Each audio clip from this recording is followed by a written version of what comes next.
నేను వాడుకునే షాంపూ ఇలా తయారు చేసుకుంటానండి. ఒక కుక్కర్లో ఒక కప్పు కుంకుడికాయలండి గింజలు తీసి వేసుకుంటున్నాను. ఎండిపోయిన ఉసిరికాయలు ఒక కప్పు, సీకాకాయ ఒక కప్పు, 2 స్పూన్లు అవిసె గింజలు, హాఫ్ కప్పు మెంతులు, రోజ్మెరీ ఒక కప్పు వేసుకుంటానండి.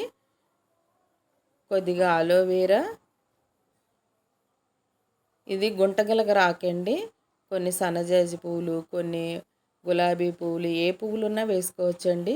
కొద్దిగా వేపాకు, మందారాకు కొద్దిగా, గోరింటాకు ఒక గుప్పుడు, పేరంటాళ్ళ ఆకండి ఇది కూడా వేసుకుని 2 లీటర్ల నీళ్లు పోసేసి స్టవ్ మీద సిమ్ములో కాసుకోవాలండి.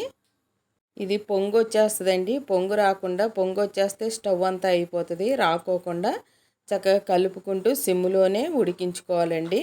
ఇలా ఉడికించి చల్లారిన తర్వాత వడకొట్టేసుకోవాలండి.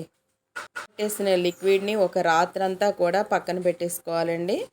పొద్దున్నే ఇలా తీసేసి బాటిల్లో పోసుకోవటానికి సిద్ధమైపోయిందండి. ఇది షాంపూ అండి. నేను ఇంట్లో తయారు చేసుకుని నా జుట్టుకి ఇలా వాడుకుంటానండి. నేను బాటిల్స్లో షాంపూ పోసేసుకున్న తర్వాత మూత లూజ్గా పెట్టుకుని రోజు ఒకసారి మూత తీస్తూ ఉండాలండి. అలా 10 రోజులు మూత లైన్గా తీస్తూ ఉండాలండి.